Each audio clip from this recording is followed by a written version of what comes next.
Hello everyone. स्वागत है आप सभी का आपके अपने यूट्यूब चैनल पर। मैं हूं राकेश चलरेजा, आपका अपना एप्टीट्यूड मेंटर। परम्यूटेशन कॉम्बिनेशन की क्लास चल रही थी।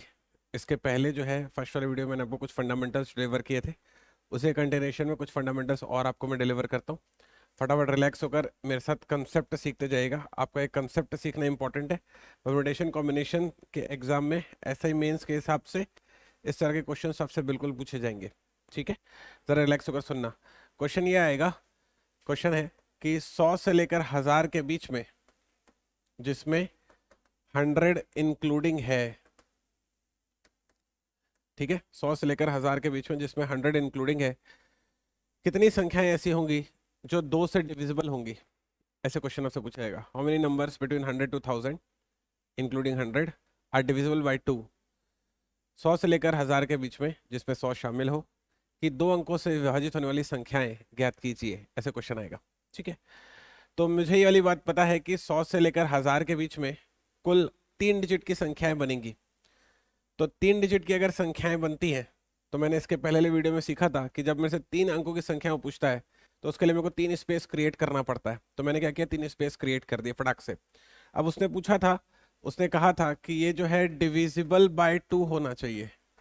ये जो है डिविजिबल बाय 2 होना चाहिए। तो डिविजिबल बाय 2 की ना आपको कंडीशन सोचनी पड़ेगी। कोई भी संख्या, कोई भी नंबर 2 से डिविजिबल होगा सिर्फ और सिर्फ तब जब उसका यूनिट प्लेस पर 0, 2, 4, 6 और 8 में से कोई होगा। तो अगर उसके यूनिट प्लेस पर 0, 2, 4, 6, 8 में से कोई अगर हो जाए तो इसका मतलब यह है कि वो जो नंबर है वो 2 से डिवाइड हो सकता है। ठीक है, अब जरा इसी वाली चीज को समझना। इसके यूनिट वाले प्लेस पर 1, 2, 3, 4, 5 तरह से मैं कोई भी नंबर लिख सकता हूं। तो इस वजह से मैंने यहां पर लिख दिया 5। ठीक है, परम्यूटेशन कॉम्बिनेशन का पहला लेक्चर देखिएगा आप, तभी आपको ये वाली चीज बहुत अच्छे से समझ में आएगी। अब टेंस वाले प्लेस पर तो 0 to 9 में कोई भी आ सकता है। मैंने आपको बताया था कि अगर उसने कोई नंबर डिफाइन नहीं किया है कि 1 लो, 2 लो, 3 लो, 4 लो, तो अपन क्या कर सकते हैं, अपन उस घड़ी उसमें से कोई भी नंबर पिक कर सकते हैं 0 to 9 में से। तो 0 to 9 में टोटल कितने नंबर होते हैं? 10। तो मैंने यहाँ पे लिख दिया 10। यहाँ पर भी 0 to 9 में से कोई भी नंबर आ जाएगा, लेकिन क्योंकि मेरे को 3 डिजिट का नंबर बनाना है, 100 से 1000 के बीच में 3 डिजिट के नंबर होते हैं, तो उस स्थिति में मेरे को यहाँ पर 0 नहीं लेना होगा, वरना ये 2 डिजिट का रह जाएगा। तो 0 से 9 में 10 नंबर होते हैं, 0 को रोको तो 9 नंबर बचेंगे।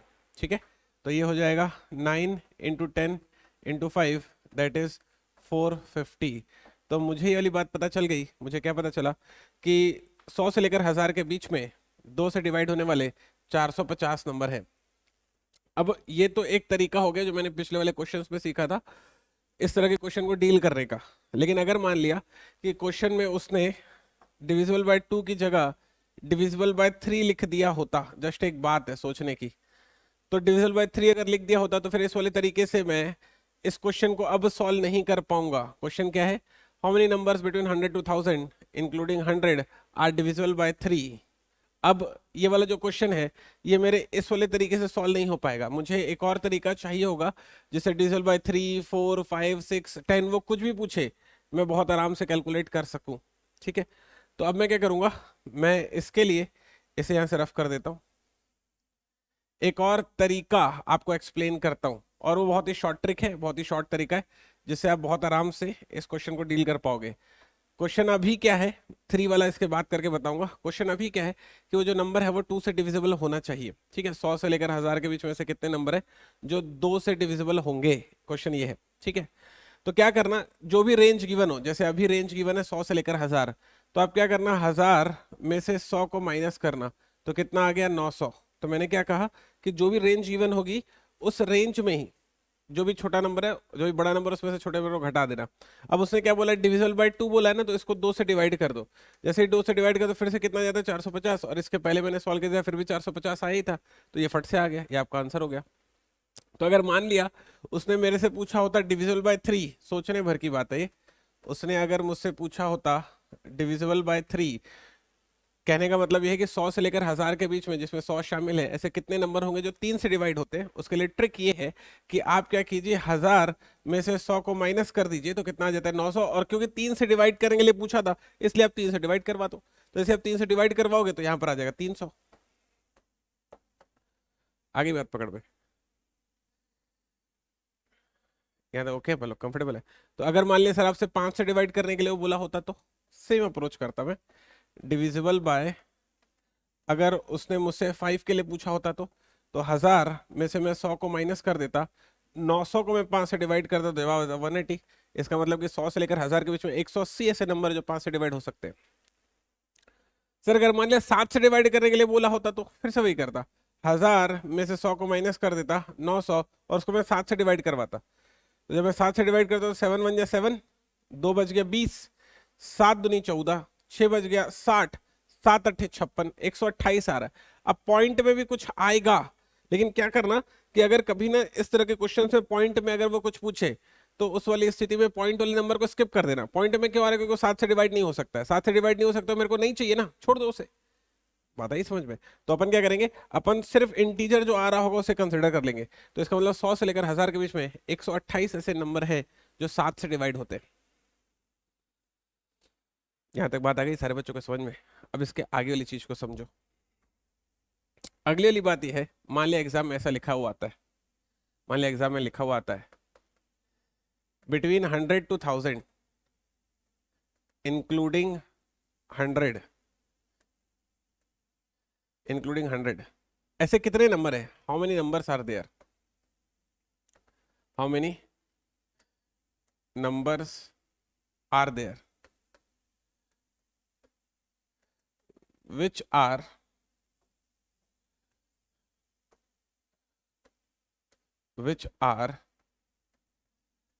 divisible by 3 and 5। वो ये कह रहा है कि 100 से लेकर 1000 के बीच में ऐसी कितनी संख्याएं हैं जो 3 और 5 दोनों से डिवाइड हो सकती है। मतलब उसको 3 से भी डिवाइड होना होगा और 5 से भी डिवाइड होना होगा। तो ये तो बहुत ही सिंपल मैथ्स हुआ। अगर ऐसा कोई नंबर जो आप चाहते हो कि 3 और 5 दोनों से डिवाइड हो, तो उसके लिए आप 3 और 5 का एलसीएम ले लो। 3 और 5 का एलसीएम कितना होता है, 15। तो इसका मतलब ये हुआ कि हर वो नंबर जो 15 से डिवाइड होगा, हर वो नंबर जो 15 से डिवाइड होगा वो 3 और 5 दोनों से होगा। 15 छक्के 90, तो ऐसी 60 संख्याएं हैं 100 और 1000 के बीच में जो 15 से डिवाइड होती है, और 15 से होती है, इसका मतलब है कि 3 और 5 दोनों से होती है। स्वीकार करते हो आप? और अगर मान लिया उसने बोला होता कि 100 से लेकर 1000 के बीच में, 100 से लेकर 1000 के बीच में जिसमें 100 शामिल है, जिसमें 100 शामिल है, इंक्लूडिंग 100। वो कहता है कि 100 से लेकर 1000 के बीच में ऐसी कितनी संख्याएं हैं जिसमें 100 शामिल है जो डिविजिबल बाय 3 और 5 है। अब देखो 3 और 5 का हिंदी मतलब है 3 या 5, मतलब या तो 3 से कटे या तो 5 से कटे। आगे बात पकड़ में, 3 से कटने वाली भी चल जाएगी, 5 से कटने वाली भी चल जाएगी, कोई भी संख्या जो दोनों में से किसी भी एक से कट जाए अपना काम बन जाएगा। तो इस वाली स्थिति के लिए ना अपन क्या करेंगे, अपन एक फंडा यूज करेंगे। आपने शायद ये वाला जो फंडा है इसके पहले कई दफा सुन रखा होगा, ये आज आप पहली बार नहीं देख रहे होंगे, आपने ये वाला फंडा मुझसे कई दफा इसके पहले भी सुना होगा कहीं ना कहीं। ठीक है, जिन बच्चों ने न सुना हो एक बार मैं इसको, इस वाले फंडे को एक्सप्लेन कर देता हूँ, फिर इस वाले क्वेश्चन को सॉल्व करके बताऊंगा कि जब वो बोलता है कि 3 या 5 से डिवाइड होने वाली 100 से लेकर 1000 के बीच में संख्याएं कितनी हैं, उसको कैसे निकाला जाता है। पहले इस फंडे को समझ लो। इस फंडे में ये जो लिखा हुआ है ये यूनियन है, और ये जो लिखा हुआ है ये इंटरसेक्शन है। आ रही बात पकड़ में? तो अब जरा इस चीज को समझो। ये जो यूनियन है ना, इसको हिंदी में संघ बोलते हैं, और जो इंटरसेक्शन है इसको हिंदी में सर्वनिष्ठ बोलते हैं। इनका मतलब क्या होता है, इनके मायने क्या होते हैं, ये मैं इसलिए आपको समझा रहा हूँ अभी क्योंकि मेरे को आगे चल के ना एक चैप्टर आपको पढ़ाना है, वो भी आपके ऐसा ही मेंस का ही दरअसल कंटेंट है, उसका नाम है रिलेशन एंड फंक्शन। वो मेरे को आपको समझाना है, तो एक बार आपको पहले ये समझा देता हूँ, फिर वो आपको समझाऊंगा। पहले इसको समझ लो आप। देखो, मान लिया उदाहरण के लिए, मान लिया कि कोई एक सेट है ए जिसके एलिमेंट है 1 2 3 4 और 5, ये ठीक है। कोई दूसरा सेट है बी जिसके एलिमेंट है 4 5 6 और 7, ठीक है। अब मुझे क्या करना है, मुझे ना ए यूनियन बी निकालना है, ठीक है। मतलब कि मुझे निकालना है ए संघ बी। तो कैसे निकलता है, इसका मतलब है कि वो सारे के सारे एलिमेंट अपन लोग लिख देंगे 1 2 3 4 5 6 और 7। इसका मतलब ये है कि चाहे ए में हो चाहे बी में हो, सारे के सारे पकड़ के लिख दो। और अगर मुझे ए इंटरसेक्शन बी निकालना है तो उस वाली स्थिति में अपन क्या करते, जो दोनों में कॉमन होता है, जैसे 4 4 5 5, सिर्फ उसे ही अपन चुनते हैं।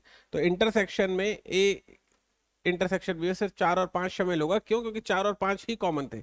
6 कॉमन हो तो 6 भी ले लेता, लेकिन 4 और 5 ही कॉमन थे, इसलिए सिर्फ उतना ही लूंगा मैं। अब आप जरा इस वाली चीज को समझो जो मैं आपको बताने की कोशिश कर रहा हूँ। मैं आपको ये वाली बात बताने की कोशिश कर रहा हूँ कि ये जो यूनियन है ना, एग्जाम में कभी यूनियन करके वो नहीं पूछेगा, वो यही पूछेगा कि पहले इसकी मतलब को समझो आप, कि ये जो यूनियन है ना, इस बात का मतलब ये है कि वो चाहे ए में हो चाहे ए में हो चाहे बी में हो, किस में भी हो, अपन उसे ए यूनियन बी का पार्ट मानते हैं। ठीक है ना? तो ये जो यूनियन है ना, इसको मैं हिंदी में दरअसल जो बोलता हूँ ना, वो या बोलता हूँ, या फिर एटलीस्ट वन बोलता हूँ। तो एग्जाम में ना वो दरअसल आपसे यही पूछेगा कि या तो ए का पार्ट हो या तो बी का पार्ट हो। पॉइंट है समझ? जैसे यहाँ पे लिखा हुआ है या तो 3 से डिवाइड हो या तो 5 से डिवाइड हो, तो आपको समझना पड़ेगा कि वो दरअसल आपसे यूनियन ही पूछ रहा था, या लिखकर, है ना? और ये जो इंटरसेक्शन है, इसका मतलब क्या होता है? इसका मतलब होता है बोथ, या फिर हिंदी में इसको बोलते हैं और, या फिर एंड। इसका मतलब ये है कि ए एंड बी दोनों का पार्ट होना चाहिए, ए एंड बी बोथ में होना चाहिए। पॉइंट है आपको समझ में? तो मैं आपसे क्या कहने की कोशिश करूं, जरा इस वाली चीज को समझिए।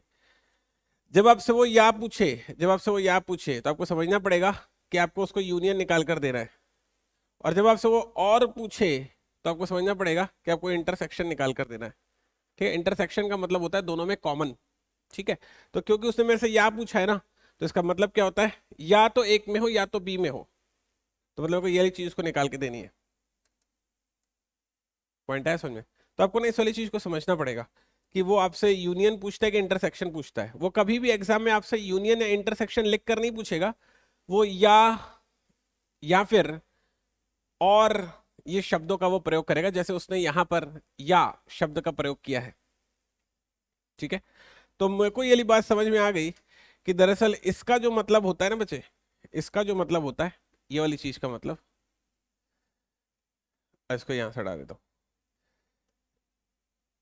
इसका जो मतलब होता है ना बच्चे, वो या होता है। ठीक है? और इसका जो मतलब होता है ना बच्चे, वो और होता है। ठीक है? तो अगर मैं उसको 3 और 5 से रिलेट करके बनाऊं, 3 और 5 से रिलेट करके बनाऊं, तो कैसा लिखूंगा यहाँ पर, जरा उसे सुन लो। जब मैं उसको 3 और 5 से रिलेट करके बनाऊंगा तो ऐसे बनेगा, 3 या 5 बराबर 3 से डिवाइड होना चाहिए, क्योंकि डिवाइड की बात चल रही है, डिवाइड वर्ड यूज कर रहा हूं। 3 या 5 से डिवाइड होने वाली संख्या या तो 3 से डिवाइड हो या तो 5 से डिवाइड हो, प्लस लगा ना, और फिर माइनस 3 और 5 दोनों से डिवाइड हो। ये इसका ऐसा फंडा बनेगा। समझ गए? अब 3 से डिवाइड होने के लिए 100 से 1000 के बीच में 900 आएगा, उसको मैंने 3 से डिवाइड करा दिया। 5 से डिवाइड होने के लिए 100 से 1000 के बीच में 900 आएगा, 5 से डिवाइड करा दिया। 3 और 5 दोनों से डिवाइड होने के लिए 100 से 1000 के बीच में 900 आएगा, और दोनों से डिवाइड होने, अभी इसके पहले ही क्वेश्चन सॉल्व करके बताया कि 3 और 5 का एलसीएम 15 से डिवाइड होना चाहिए। ठीक है? तो जो नग संख्या 15 से डिवाइड होगी वो 3 और 5 दोनों से डिवाइड होगी। एग्री? तो जब मैं इसको सॉल्व करूंगा तो ऐसा समझना, यहाँ से आएगा 300, यहाँ से आएगा 180, और यहाँ से आएगा 60। जब मैं इसको सॉल्व करता हूँ तो मेरा निकल कर आता है 420। इसका मतलब ये हुआ कि 100 से लेकर 1000 के बीच में कुल 420 ऐसी संख्याएं हैं जो या तो 3 से या तो 5 से डिवाइड होती हैं। मस्त क्वेश्चन था ये वाला एकदम। आप ऐसे वाले क्वेश्चन को अपने एग्जाम में एक्सपेक्ट कर सकते हैं, ऐसे टाइप के क्वेश्चन आपके पेपर में बिल्कुल पूछे जाएंगे। ठीक? तो ये हो गए डिवाइड से आने वाले हर एक तरह के क्वेश्चंस। ठीक है? अब मैं आगे वाले कंटेंट में क्या करने वाला हूं, मैं आगे वाले कंटेंट में आप सभी बच्चों के लिए परम्यूटेशन एंड कॉम्बिनेशन की आपको मस्त तरीके से डेफिनेशन बताने वाला हूं। जो मैं चैप्टर आपको पढ़ा रहा हूं ना बच्चे लोग, ये है दरअसल परम्यूटेशन एंड कॉम्बिनेशन। तो सबसे पहले तो आपको ना इन दोनों की ना परिभाषा समझ में आनी चाहिए। जब तक आपको इन दोनों की परिभाषा समझ में नहीं आएगी ना, तब तक आप इनमें आने वाले क्वेश्चंस को डील नहीं कर पाओगे। तो पहले इत्मीनान से एकदम रिलैक्स हो जाओ, सिट बैक हो जाओ, और मैं जो एक्सप्लेनेशन दे रहा हूँ आपको, डेफिनेशन जो आपको समझा रहा हूँ, उसे एक बार समझने की आप कोशिश करो। ठीक है? अब जरा समझो, कॉम्बिनेशन को हिंदी में बोलते हैं संचय, जिन बच्चों को हिंदी में सुनना हो, और परमुटेशन को बोलते हैं दरअसल क्रमचय। ठीक है, अब जरा रिलैक्स होकर सुनना, पहले संचय बताता हूं फिर क्रमचय बताऊंगा। ठीक है, संचय को दरअसल समझो। जैसे मान लिया उदाहरण के लिए हमारे पास ना 4 फुटबॉल की टीम आती है। एक उदाहरण ले रहा हूं आपको संचय समझाने के लिए, बहुत अच्छे से आपको समझ में आ जाएगा, थोड़ी देर फोकस बना के रखना बस। मान लिया मैंने ना ये सोचा कि मेरे पास 4 फुटबॉल की टीम आती है और मुझे ये टास्क दिया गया है कि इन फुटबॉल की टीम जो आई है मेरे पास, इन टीम के बीच में ना मुझे टूर्नामेंट करवाना है। तो आपसे एग्जाम में ये क्वेश्चन पूछेगा कि 4 फुटबॉल की टीम अगर आपके पास आती है तो इन 4 टीमों से आप कितने अलग अलग मैचेस करवा सकते हैं, ऐसे ये क्वेश्चन आपसे पूछते हैं एग्जाम में। ठीक है, तो 4 टीम है जिनसे मुझे अलग अलग मैचेस करवाने हैं, जिनसे मुझे अलग अलग जो है मैच खिलवाने हैं। तो सवाल ये है कि टूर्नामेंट में कितने मैचेस करवा सकता हूँ। तो कैसे करवाऊंगा, दरअसल समझना, जो पहला वाला जो मैच है ये हो सकता है कि मैं ए और बी के बीच में खिलवा दूं, दूसरा वाला ए और सी के बीच में, अगला वाला ए और डी के बीच में। एग्री करते हो? तो ये 3 मैच हो गए। चौथा मैच मैं बी और सी के बीच में, पांचवा मैच मैं बी और डी के बीच में, और जो छठा मैच है वो मैं सी और डी के बीच में खिलवा सकता हूँ। इसका मतलब ये हुआ कि अगर मेरे पास 4 टीमें आती हैं तो मैं टूर्नामेंट के 6 मैचेस करवा सकता हूँ अलग अलग। अब देखो अगर 4 टीम आई है बच्चे लोग, तो मेरे लिए ना ये 6 तरीके सोचना आसान था। मान लिया अगर 5 टीम आती तो तरीके और बढ़ते, 6 टीम आती तो तरीके और बढ़ते, 7 टीम तरीके और बढ़ते। तो मैं कब तक ऐसे इस तरह से बैठ बैठ के जमाता रह पाऊंगा? 5 तक भी ले दे के जमा दिया, 6 तक भी जमा दिया, 7वें तक तो मैं बोलूंगा भाई मैं पागल हो रहा हूँ, छोड़ दो मेरे को, बस अब नहीं हो पा रहा मेरे से। सीन आ रहा है आपको समझे? आपके दिल से ऐसी आवाज निकल कर आएगी। तो हमको ना क्या चाहिए, हमको एक टूल चाहिए। हमको ऐसा टूल चाहिए जिससे मैं ये सब जमाने वाला कार्यक्रम ना करूं, एक झटके मेरे पास आंसर आ जाए। तो वो जो टूल है ना दरअसल जो आपको एक झटके में आंसर देता, वो कोई और नहीं, वो एक कॉम्बिनेशन ही है। अब ये टूल कैसे काम करता है दरअसल, सॉरी बात को समझो। मैं कर क्या रहा हूं, मैं टूर्नामेंट करवाने के लिए इन 4 टीमों में से 2-2 टीम सेलेक्ट ही तो कर रहा हूं, 2-2 टीम को चुन ही तो रहा हूं ना। तो कभी भी अगर आपको ऐसा महसूस हो क्वेश्चन देखकर कि आपको चुनने का काम मिला है, तो आपको ये टूल दैट इज कॉम्बिनेशन आपकी हेल्प कर सकता है। कैसे? जैसे मान लिया कि भाई 4 टीम है, मेरे को 2 टीम चुननी है, तो मैं लिखता हूं उसके लिए 4C2। ये 4C2 का अर्थ होता है कि 4 में से 2 टीम को चुना गया है। सी का मतलब होता है कॉम्बिनेशन, हिंदी में मतलब होता है उसका संचय, शब्दशः मीनिंग है उसका चुनना। तो 4 में से जब 2 टीम को चुनना होगा तो उसके लिए मैं लिखूंगा 4C2। आगे बात पकड़ में। वैसे ही अगर मान लिया मेरे को 6 में से 2 टीम को चुनना होगा तो मैं लिखूंगा 6C2। मान लिया मेरे को 10 में से 4 टीम को चुनना होगा तो मैं लिखूंगा 10C4। सर मेरे को कैसे पता कि 2 चुनना है कि 4 चुनना है? वो क्वेश्चन में लिखा रहेगा साफ साफ। अभी मैं फुटबॉल का मैच करवा दूं, ऑब्वियसली फुटबॉल का मैच 2 ही टीम में हो सकता है, इसलिए मैंने 4C2 लिखा। ये हो सकता है कि 10 में से 4 लोग को चुनने का काम दे दे, 10C4 लिख दूंगा, और क्या हो सकता है 100 में से 10 लोग को चुनने का काम दे दे, तो एक्सप्रेशन लिखूंगा 100C10। अब ये 100C10 10C4 से क्या समझ में आ रहा है मेरे को कि मैं चुन रहा हूं 10 में से 4 लोगों को, 100 में से 10 लोगों को, और चुनने के जितने भी संभव तरीके हो सकते हैं ना, वो सारे के सारे जो संभव तरीके हैं वो इसमें काउंट हो जाते हैं। जैसे 4C2 लिखा हुआ है, इसमें चुनने के सारे संभव तरीके, ये जैसे 6 तरीके संभव है, सारे के सारे उसमें काउंट हो चुके हैं। कैसे काउंट है मैं आपको कैलकुलेट करके दिखाता हूँ। दरअसल जैसे मान लिया कि अगर मेरे को n लोगों में से, अगर मान लिया मुझे n पर्सन में से r पर्सन को चुनना होगा, तो उसके लिए मैं लिखूंगा NCR। ये तरीका है। इसका मतलब क्या NCR का, कि मैंने n लोगों में से r लोगों को चुना है। ठीक है, अब मैंने अगर n लोगों में से r लोगों को चुना तो उसका फंडा क्या होता है? उसका फंडा होता है n factorial upon r factorial n minus r factorial. ठीक है, कंफर्टेबल है? ये आपको हालांकि याद होना चाहिए, नहीं भी होगा तो भी चल जाएगा, मैं उसमें आपकी हेल्प करूंगा ही। तो अगर मान लिया मेरे को कहता है कि भाई 4 में से 2 टीम को चुनो, तो मैंने लिखा 4C2, तो ये हो जाएगा बच्चे लोग 4 factorial upon 2 factorial 4 minus 2 factorial, इस तरीके से। ठीक है, अब ये फैक्टोरियल का मतलब क्या होता है? ये जो फैक्टोरियल लिखा हुआ है इसका मतलब क्या होता है? फैक्टोरियल का मतलब होता है कि जिस भी नंबर का फैक्टोरियल लिखा हुआ है उसको आप उल्टी गिनती में 1 तक ले जाओ, ऐसा ऐसा। और ये 4 में से 2 फैक्टोरियल मतलब 2, मतलब 1 ही रहेगा, वो इस तरह से लिखा जा सकता है। ऐसा लिख देता हूँ ताकि आपको दिक्कत ना हो समझने में। 4 × 2, सॉरी 2 × 1 और 2 × 1। ठीक है, अब जब मैं इसको कैलकुलेट करता हूँ, देखो ये 2 इस 2 से कट गया, ये 2 दूनी 4 हो गया, और ये 3 दूनी 6 आ गया। तो जरा देखो, जब मैंने 4C2 को इस तरीके से सॉल्व किया तो भी 6 आ रहा है, जब मैं ऐसे निकाला था तब भी 6 आ रहा है। 2006 निकल कर आ रहा है ना। इसका मतलब ये है कि अगर 4 टीम है, टूर्नामेंट करवाना है, दो दो टीम चुन चुन के, तो या तो ऐसे निकाल लो पूरा जमा जमा के, या तो डायरेक्ट 4C2 करके सॉल्व कर लो। तो सॉल्व करने से फटाक से आंसर आ जाता है, जमा जमा के सोचने में मेहनत लगती है। तो आपकी नहीं मेहनत बच सके, मेहनत बचाने के लिए एक टूल दिया गया, दैट इज कॉम्बिनेशन, जिसका अर्थ होता है चुनना। 4 में से 2 लोग को चुनना है तो लिख देना 4C2, 6 में से 2 लोग को चुनना है 6C2, 10 में से 4 लोग को चुनना है 10C4। अब वो कितना भी दे दे, 15 में से 3 लोग को चुनने दे दे 15C3। ऐसा एक बार में जितने भी प्रकार के कॉम्बिनेशन हो सकते थे चुनने के सारे इसी वाले वे में काउंट हो जाते हैं। आपको दिमाग में रखना है कि NCR का फंडा होता है n⁻r⁴ n-r⁴। तो इसका मतलब यह है बच्चों लोग कहने का कि अगर एग्जाम में कभी चुनने की बात चली तो आपको दिमाग में एकदम सेट कर लेना है कि सर ने हम लोग को एक हमारा दोस्त दिया आज, और उस दोस्त का नाम रखा सर ने कॉम्बिनेशन, ठीक है, जिसको मैं ऐसे लिख सकता हूं NCR is equal to n⁻r⁴ n-r⁴, इस तरीके से। ठीक है, यहां तक ओके अपन लोग। जिसमें C का मतलब क्या है सर? C का मतलब है चुनना। कंफर्टेबल? C का मतलब है चुनना। एकदम अपने दिमाग में सेट कर लो कि कभी भी अगर चुनना होगा तो हम लोग उसके लिए C कॉम्बिनेशन यूज करेंगे। ठीक है, कंफर्टेबल? चलिए, तो मैंने आपको बता दिया C का मतलब है चुनना। ठीक, इसका मतलब है सिलेक्शन, इसका मतलब है सिलेक्शन। ठीक है, यहां तक ओके अपन लोग। अब दूसरी बात को सुनो, एक और उदाहरण सुनो। जैसे मान लिया मेरे पास 3 लोग आते हैं, A, B और C।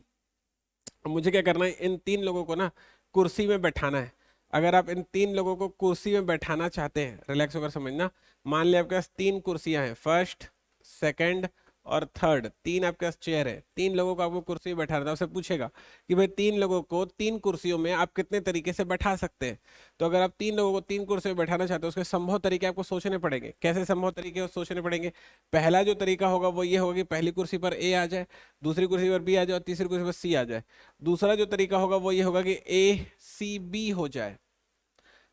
तीसरा तरीका होगा B-A-C हो जाए। चौथा B-C-A हो जाए। पांचवा C-A-B हो जाए। छठा C-B-A हो जाए। इसका मतलब ये हुआ कि अगर मेरे पास 3 लोग हैं जिनको मुझे 3 कुर्सी पर बैठाना है, तो मैं 6 अलग अलग तरीकों से बैठा सकता हूँ। आइडिया एक्सेप्ट करते हैं आप? यहाँ तक कंफर्टेबल है? लेकिन अब इस वाली बात को समझिए, ये तो बहुत ही लेंदी तरीका हो गया, तो मेहनत वाला तरीका हो गया ना। अगर मुझे अपनी मेहनत को बचाना है तो मेरे पास एक और टूल है, एक मेरा हेल्पिंग टूल है, उसका नाम है दरअसल फैक्टोरियल। अब दरअसल ये फैक्टोरियल क्या कन्वे करता है, इस वाली चीज को समझो तुम। फैक्टोरियल दरअसल ये कहता है कि अगर आपको कभी भी जमाने के लिए कहा जाए, कभी भी अरेंज करने के लिए कहा जाए, कभी भी अगर आपसे अरेंजमेंट कहा जाए, तो उसके लिए आपको इतनी मेहनत करने की जरूरत नहीं है। आप सिर्फ देखोगे कितने लोग हैं, कितने लोग हैं, 1 2 3, 3 लोग हैं ना, तो आप 3 के पीछे लगा दो फैक्टोरियल। तो ये 3 फैक्टोरियल में जितने भी प्रकार के अरेंजमेंट हो सकते थे सारे के सारे कैलकुलेट हो जाते हैं। कैसे सर? जब आपको 3 फैक्टोरियल को सॉल्व करना, तो फैक्टोरियल का सेंस क्या होता है कि 3 के पीछे गुणा होते जाएगा 1 आते तक। तो जैसे मैं इसको सॉल्व करूंगा तो 3 2 जा जाएगा 6, ये भी लिखा हुआ है 6, देखो मैच हो गया ना। तो या तो ऐसे बैठ के जमा लेना, या तो सीधा उसके फैक्टोरियल लगा के उसके पीछे फैक्टोरियल लगा के सीधा आंसर लगा देना। तो मैंने आपको ये वाली बात बताई कि अगर कभी भी आपको समझना सर, इसलिए बात को कभी आपको अगर अरेंज करना हो, जमाना हो, तो उसके लिए आपको ऐसे बैठ के कैलकुलेट करने की जरूरत नहीं है, सीधा उसके पीछे लगा दो फैक्टोरियल। जैसे अभी 3 लोग थे, 3 लोग को मुझे 3 कुर्सी में बैठाना था, तो मैंने 3 के पीछे डाल दिया फैक्टोरियल। मान लिया 4 लोग होते तो 4 के पीछे डाल देता फैक्टोरियल, 10 लोग होते तो 10 के पीछे डाल देता फैक्टोरियल। तो इसमें जितने भी तरीके हो सकते हैं, जितने भी संभव तरीके हो सकते हैं, उनको जमा पाने के सारे कैलकुलेट हो जाते हैं। इतनी बात आ गई आपको समझ में? यहाँ तक कंफर्टेबल है? तो मैंने आपको 2 चीजें सिखा दी। मैंने आपको क्या सिखाया?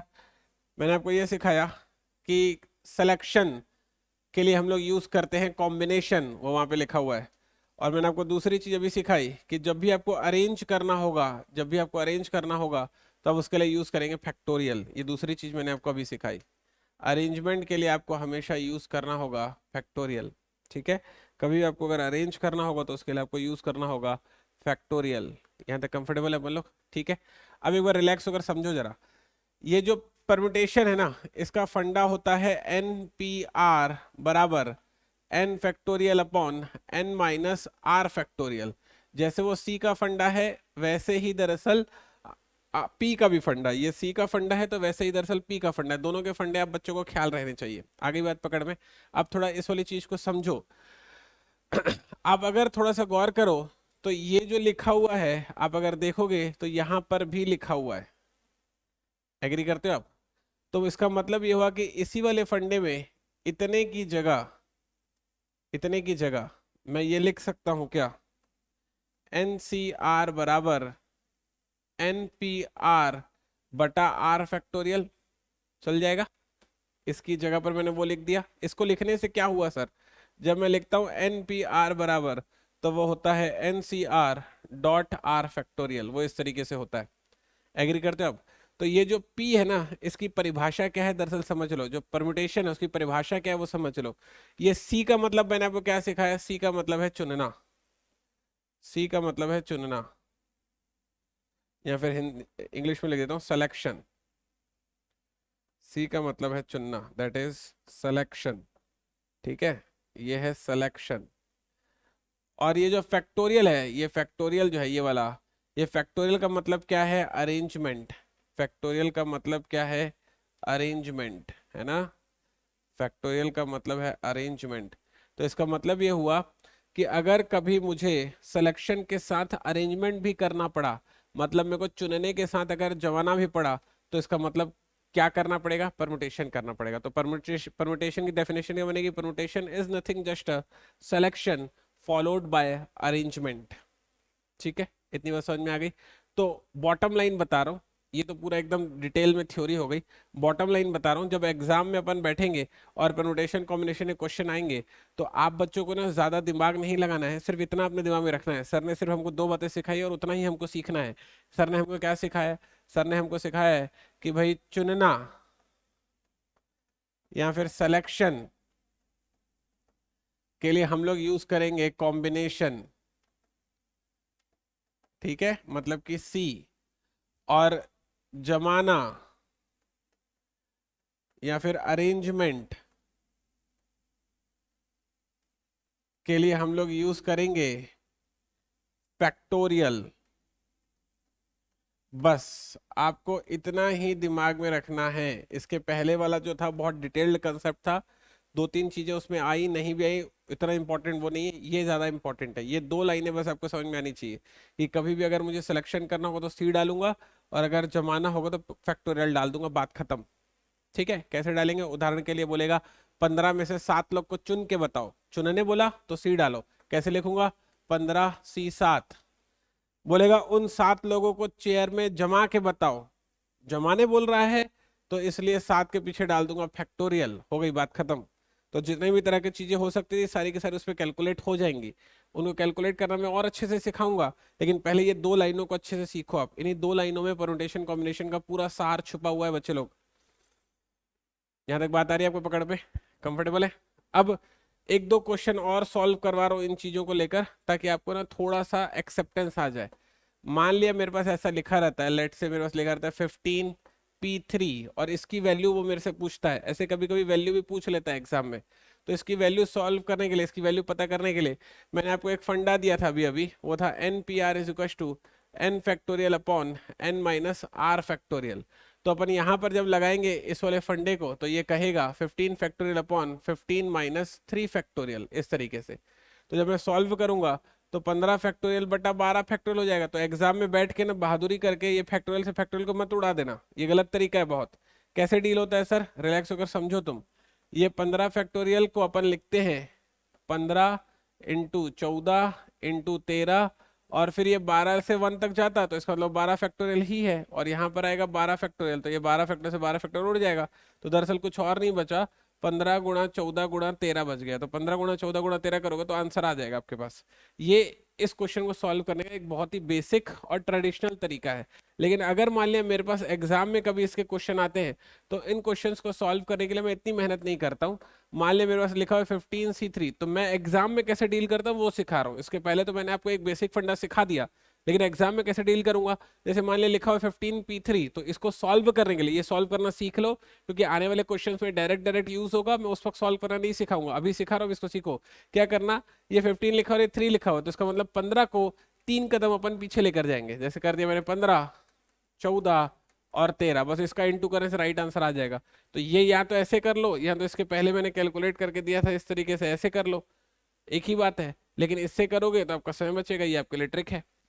ठीक है, जरा फिर से समझो जो मैं बता रहा हूँ। जैसे मान लिया मेरे पास लिखा रहता उदाहरण के लिए 25P2 और इसकी वैल्यू मेरे से पूछता, तो फिर मैं बैठ करना ये वाला जो ट्रेडिशनल फंड है जो बुक में गिवन है ये नहीं अप्लाई करता। तो फिर क्या करते सर आप, मैं डायरेक्ट इसको लगाता। तो कैसे लिखता मैं, 25 इंटू 24। क्यों, क्योंकि 25 है और ये 2 है, तो 25 को 2 कदम ले गया और यही इसका क्या बन गया, आंसर बन गया। समझ गए आप, यहाँ तक कंफर्टेबल है, चीजें क्लियर हुई। और भी थोड़ा सा समझने की कोशिश करते हैं। मान लिया मेरे पास लिखा रहता उदाहरण के लिए 8P1, ठीक है, या फिर 8P0, या फिर 8P8, ऐसे लिखा रहता। मतलब मैंने ये एक जो क्वेश्चन का जो सेट लिया हूं ना, ये किस टाइप के क्वेश्चन लिया हूं जरा समझो। ये वाली जो ट्रिक आपको देने वाला हूं, ये वाली ट्रिक सिर्फ और सिर्फ तब काम करती है जब R का मान या तो 1 होगा, या तो 0 होगा, या तो 8 होगा। जब R का मान 1, 0 या 8 होगा, उनमें से इन तीनों में से किसी के लिए भी ये ट्रिक काम कर सकती है। ठीक है, तो कैसे करना, जब R का मान 1, 0 या 8 हो, उनमें से कोई भी, तब कैसे डील करना। जैसे ये लिखा हुआ है 1, तो इसको डायरेक्ट लिख देना 8 की पावर 1। ये लिखा हुआ है 0, तो इसको डायरेक्ट लिख देना 8 की पावर 0। ये लिखा हुआ है 8, अब जरा समझो, 8P8 लिखा तो 8 की पावर 8 आंसर नहीं होगा, आंसर होगा 8 फैक्टोरियल। समझ गए ट्रिक को, फिर से एक बार करके बताता हूँ। जैसे मान लिया मेरे पास क्वेश्चन रहता उदाहरण के लिए, ऐसे ही सोचो, मान लिया क्वेश्चन रहता 25P0, तो मैंने बताया था 1, 0 और सेम वाले केस में ये ट्रिक लगती है।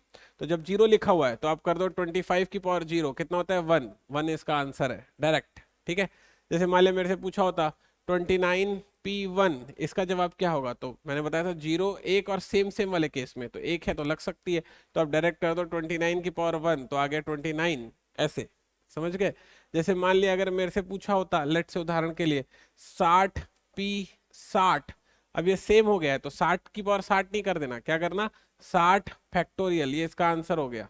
ऐसे समझ गए कैसे डील करना है, आइडिया मिला। ये थोड़ा पी वाली चीज को सॉल्व करना सीखो, इंपॉर्टेंट है हम बच्चों के लिए। आगे कन्वे करता हूं, जैसे मान लिया अगर लिखा हुआ है लेट से सी वाला केस में, जैसे मान लिया लिखा हुआ है मेरे पास 25C3, मान लिया ऐसे लिखा हुआ है।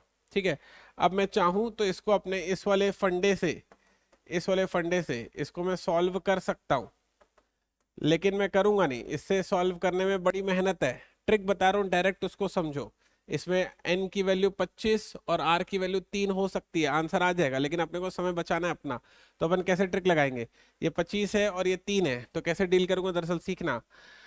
क्योंकि 25 लिखा हुआ है और यहाँ पे 3 लिखा हुआ, तो 25 को 3 कदम पीछे लेके जाओ, 25, 24, 23 ऐसे। और ये जो 3 है ना, सी वाले केस में ऐसा होता है, इस 3 को 1 तक लेके जाओ ऐसे। इसको कैलकुलेट करेंगे तो आंसर आ जाएगा। कैसे कैलकुलेट करेंगे सर, ये 6 चौके 24 है, 25 गुणा 23 गुणा 4 कर देना, आंसर हो जाएगा। तो इसको सॉल्व करो, दरअसल 2300 आने वाला है, हो गया कैलकुलेट। जैसे उदाहरण के लिए फिर से समझो, जैसे उदाहरण के लिए मान लिया मेरे पास लिखा रहता, लेट से मेरे पास वो लिखते 15C2, तो मैं कैसे डील करता है दरअसल समझो। ये 15 है और ये 2 है, तो 15 को 2 कदम पीछे ले जाएंगे, तो 15 गुणा 14 और ये 2 है तो 2 गुणा 1 ऐसा हो जाएगा। ठीक है, तो ये 2 सत्ते 14 और फिर 15 छक्के 90, 15 सत्ते 105, 105 इसका आंसर हो जाएगा। तो ये ट्रिक सीखो जरा, मैं कैसे डील कर रहा हूँ। पी के केस में अपन ये डिवाइड वाली चीज को नहीं करते, सी के केस में अपन को ये डिवाइड करवाना पड़ता है। आ रही बात पकड़ में, यहाँ तक ओके, हम लोग कंफर्टेबल है। फिर से सीखते हैं। जैसे मान लिया मेरे पास लिखा रहता 25, लेट से लिखा हुआ है 25C1, मान लिया ऐसा लिखा हुआ है। ठीक है, अब 25C1 लिखा दो, 1 वाले केस में तो वही वाला फंडा बताया था, क्या कर दो 25 की पावर 1 तो आ गया 25, ऐसा समझ गए। जैसे मान लिया लिखा हुआ है 25C0, तो जीरो वाले केस में क्या करेंगे, फिर से वही 25 की पावर 0 तो आ गया 1, ऐसा। तो 0 और 1 वाला तो ऐसे ही डील होता है, पावर में डाल दो और जो भी आंसर हो जाता है। जैसे मान लिया मेरे पास लिखा रहता है लेट से 46C0, तो उसको कर देता मैं 46 की पावर 0 तो आ जाता 1, ऐसे। सीख पा रहे हैं अपन लोग, समझ पा रहे हैं। जैसे मान लिया मेरे पास लिखा रहता भाई 50C1 तो कर देता 50 की पावर 1 तो आ जाता 50, हो गया ऐसे। सीख पा रहे हैं कैसे ये डील होता है, समझ में आया। अब अगर मान लिया सेम सेम होता उस वाले केस में क्या करते, सेम सेम वाले केस का भी बताता हूँ। जैसे मान लिया ऐसा लिखा हुआ है 100C97 उदाहरण के लिए। अब इसको अगर मुझे कैलकुलेट करना है तो अब ट्रिक क्या दिया था, जैसे 100 लिखा हुआ है 97 लिखा हुआ है, तो 100 को 97 कदम आप पीछे नहीं ले जाएंगे, बड़ा लंबा काम हो जाएगा। इसमें एक सूत्र होता है, क्या सूत्र होता है, NCR is equal to NCN-R। ये एक फंडा होता है, ये फंडा आपको यूज करना पड़ेगा। मतलब जैसे मान लिया अगर डिनोमिनेटर पर जो नंबर है, नीचे वाला जो नंबर है अगर बहुत बड़ा है तो अपन ये वाला फंडा लगा उसको छोटा कर सकते हैं। जैसे NCR यहाँ पर लिखा 100C97, जब ये फंडा इसमें लगाऊंगा तो कैसा दिखेगा मुझे, 100C 100-97, ये इस तरीके का दिखाई देगा मुझे। ठीक है, तो जैसे मैं इसको सॉल्व करूंगा तो आ जाएगा 100C3, ये इस तरह से कैलकुलेट हो जाएगा। एग्री करते हो आप यहाँ तक, ठीक है। अब 100 को 97 कदम पीछे ले जाना मुश्किल था, लेकिन 100 को 3 कदम पीछे ले जाना आसान है। कैसे ले जाओगे पीछे, 100, 99, 98 और C है, इस वजह से 3 को भी 1 तक ले जाएंगे अपन, इसको कैलकुलेट करेंगे, राइट आंसर आ जाएगा। समझ गए कैसे किया मैंने, आया समझ में। तो ये वाला फंडा भी आपको समझ में आना चाहिए कि ये यूज करना पड़ता है सी वाले केस में, कब, जब ये वाला नंबर डिनोमिनेटर नंबर बहुत बड़ा हो जाता है उस वाली स्थिति पर। ठीक है, जैसे मान लिया मेरे पास लिखा रहता, फिर से सीखो थोड़ा सा, मान लिया मेरे पास लिखा रहता 25C25, तो P के केस पे जैसे मान लिया अगर 25P25 हो उदाहरण के लिए, तो P के केस में तो ये दरअसल 25 फैक्टोरियल ही आंसर हो जाता। P के केस में तो ये हो जाता है, दोनों सेम होते हैं तो P के केस में डायरेक्ट फैक्टोरियल लगा दो, उसी नंबर पे आंसर हो जाता है। लेकिन C के केस में डायरेक्ट फैक्टोरियल लगा के उसको आंसर नहीं बनाते, C केस में C का फंडा लगाते हैं। C का फंडा क्या है, NCR बराबर NCN-R, ये वाला फंडा लगाते हैं अपन लोग। तो जैसे मैं फंडा लगाऊंगा तो ये हो जाएगा 25C 25 - 25, देखो ये वाली चीज इसमें लगाई है मैंने, तो इससे ये होगा कि 25 - 25 दरअसल हो जाएगा 0। और मैंने बताया था जीरो वाले केस में क्या करते हैं, जरा समझो इस वाली बात को। जीरो वाले केस में क्या करते हैं, 0 और 1 वाले केस में उसको पावर में चढ़ा देते हैं। ठीक है, तो ये इसका शॉर्ट ट्रिक है। तो जैसे मैं इसको पावर में चढ़ा दूंगा, जैसे मैं इसको पावर में चढ़ा दूंगा तो 25 की पावर 0, किसी भी संख्या की पावर 0 हमेशा कितना आता है, 1 आता है, 1 इसका आंसर हो जाएगा। तो समझो कि दोनों केस में, सी के केस में और पी के केस में, जो सेम होता है तो कैसे डील किया जाता है। एग्जाम में ये डायरेक्ट क्वेश्चन भी आपको सॉल्व करने के लिए आ सकते हैं, तो इतना कम से कम आपको कैलकुलेट करना आना चाहिए। आगे यहाँ तक बात पकड़ में। तो अभी इस वाले वीडियो में ना मैंने आप बच्चों को पी बहुत आराम से समझाना सिखाया है, मैंने बहुत आराम से आपको सिखाया, और सी बहुत आराम से मैंने आपको सिखाया। नेक्स्ट वाली क्लास में मैं क्या करूंगा कि पी और सी जो मैंने आपको अभी सॉल्व करने सिखाए हैं, उन पर एग्जाम में कैसे क्वेश्चन पूछे जा सकते हैं वो आपको कैलकुलेट करना सिखाऊंगा। तो नेक्स्ट वाला जो वीडियो है ना हमारे लिए बहुत इंपॉर्टेंट होने वाला है, क्योंकि इस पर बेस्ड एग्जाम में आने वाले क्वेश्चन, इनको कैसे क्वेश्चन में यूज करना चाहिए वो मैं आपको सिखाने वाला हूँ। मुलाकात होगी आपसे अगले वाले वीडियो में, तब तक अपना ख्याल रखिएगा।